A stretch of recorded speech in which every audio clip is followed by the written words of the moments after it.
SIR বিতর্কে দিল্লিতে প্রতিবাদ তৃণমূলের। সংসদ ভবনের সামনে প্ল্যাকার্ড হাতে বিক্ষোভ।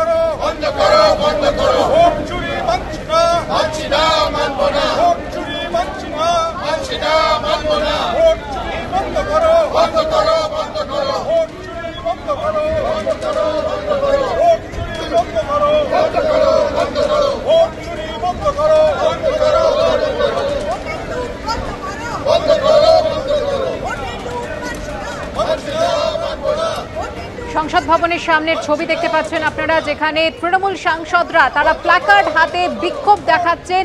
এসআইআর বিতর্কে দিল্লিতে এভাবেই প্রতিবাদ তৃণমূলের, যেখানে স্লোগান উঠল ভোট চুরি বন্ধ করো।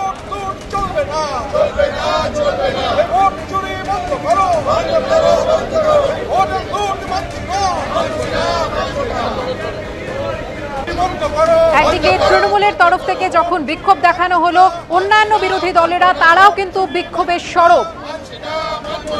বিহারে ভোটার তালিকার বিশেষ সংশোধন, আর তা নিয়েই কিন্তু উত্তাল হয়েছে সংসদ, এবং বিরোধীরা এককাট্টা হয়ে প্রতিবাদ দেখিয়েছে।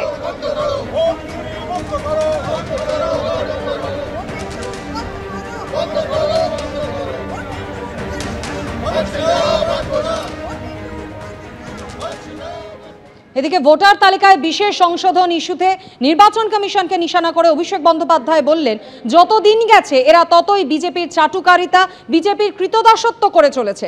বিজেপির সঙ্গে নির্বাচন কমিশনের যোগসাজশেরও অভিযোগ করেছেন তিনি, যার পাল্টা জবাব দিয়েছে বিজেপি। যতদিন গেছে বিজেপির তত চাটুকারিতা, কৃতদাসত্ব এরা করে চলেছে। আবার সেই নির্বাচন নিয়ে যে স্বচ্ছতা আনার যে চেষ্টা ইলেকশন কমিশন করছে, আবার এটা নিয়ে অপবাদ তৈরি করার চেষ্টা করছে।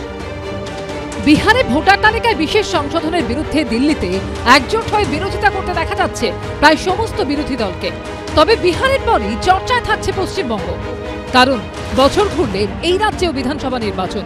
এই প্রেক্ষাপটে বিজেপির সঙ্গে নির্বাচন কমিশনের যোগসাজশের অভিযোগ তুলে সুর চালালেন অভিষেক বন্দ্যোপাধ্যায়।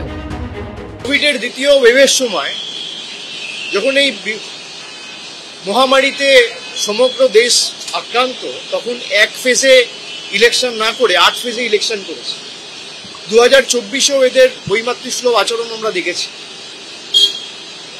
এবং যত দিন গেছে বিজেপির তত চাটুকারিতা, কৃতদাসত্ব এরা করে চলেছে।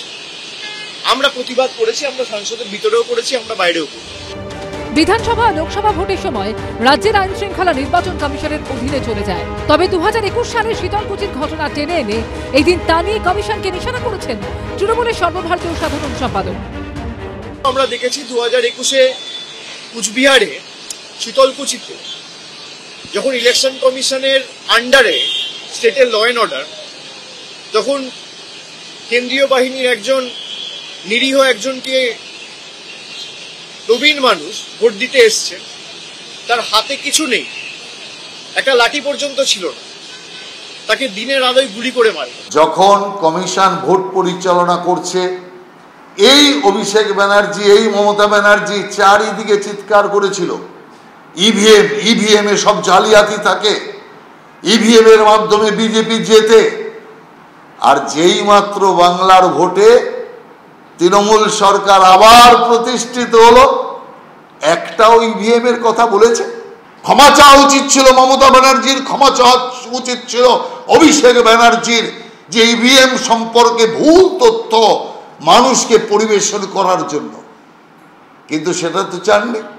আবার সেই নির্বাচন নিয়ে যে স্বচ্ছতা আনার যে চেষ্টা ইলেকশন কমিশন করছে, আবার এটা নিয়ে অপবাদ তৈরি করার চেষ্টা করছে।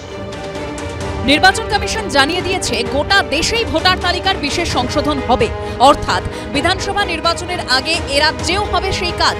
আর তা শুরু হওয়ার আগে ক্রমেই চড়ছে রাজনীতির পারদ। ভাস্কর মুখোপাধ্যায়, অমিতাভ রথ ও দীপক ঘোষের রিপোর্ট, এবিপি আনন্দ।